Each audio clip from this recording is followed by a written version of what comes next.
Changing your mind is as simple as changing the rhythm and depth of your breath and learning to exhale thoughts. People, myself included, will have a belief, which is a thought that we think often in words, about our own limitations. One of the things I'd like to say is coming from the great Russian teacher Georg Gurdjieff, who said the mind basically, or awareness, is a theater of selves, all pretending to be the true I. Which I is speaking, and is that the true I? And he would say, verify the eyes, verify the eyes. Which I is speaking, and is that really you? We all get conditioned in different ways. I was conditioned to scrimp and save. Money doesn't grow on trees. My mom had a huge bag, a lunch bag, a brown bag full of coupons that she would cut every Sunday without fail and bring this bag to the grocery store. And I would ask, can we get this, that? And she'd say, do we have a coupon for it? If we have a coupon for it, we can get it.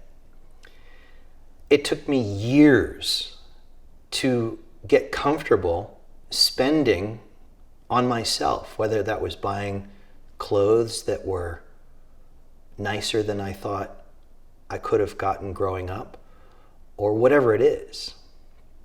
I was coming from a lack consciousness.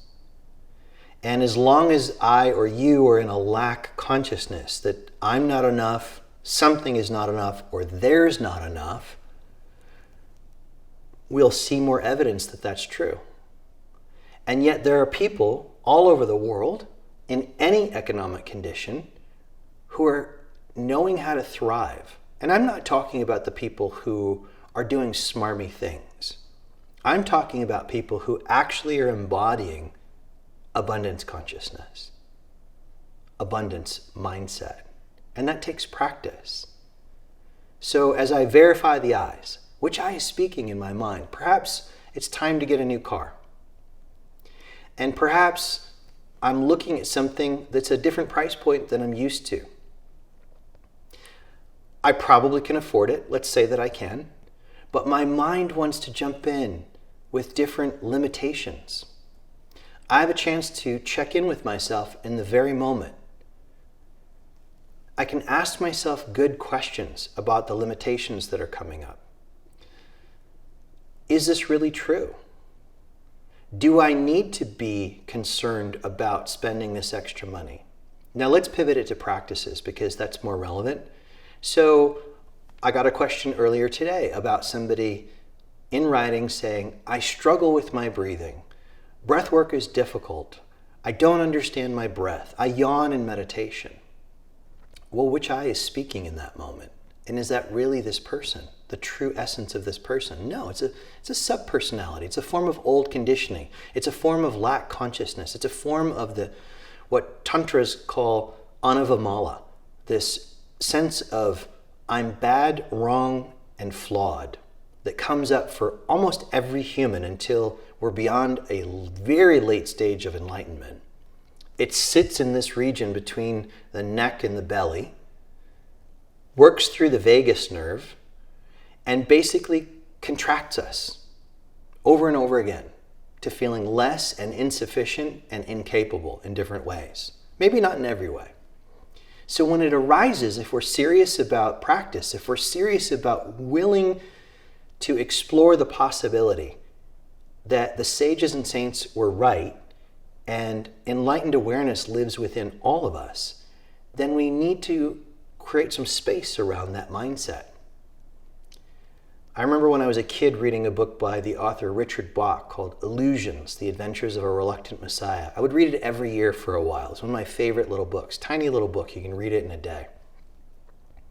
And the teacher to the main character in the book says, fight for your limitations, and sure enough, they will be yours. Fight for your limitations, argue for your limitations, and sure enough, they will be yours. This is where I'm coming at this question from, about the doubting mind, the lacking mind. we actually have all the powers of the divine within us. And thought shapes and directs energy. So it's smart to create some space around the mind through meditation, contemplation, which is distinct from thinking about something, to look from fresh perspectives. A really good exercise is if you find yourself in a limiting thought, I could never XYZ. Then, like a good lawyer, flip the script. Argue the opposite perspective to the one you are believing in, like a good lawyer would.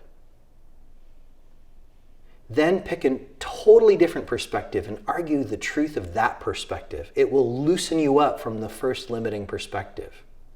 We believe our thoughts, and mostly they're not helpful. There's another order of mind that can know things directly. The Sanskrit is prajna, spontaneous flash of wisdom from pure consciousness. The more we have practice of letting go of ordinary mind in meditation, contemplation, breath work, micro-breathing practices, it's easier and easier to notice this. At first, you need to take it on faith. So ideally, you're sitting with a teacher or a facilitator who's a bit more cooked in this area than you are, and you recognize that on them, and it builds your faith. Well, if he or she can do it, so can I. If they can do it, so can I.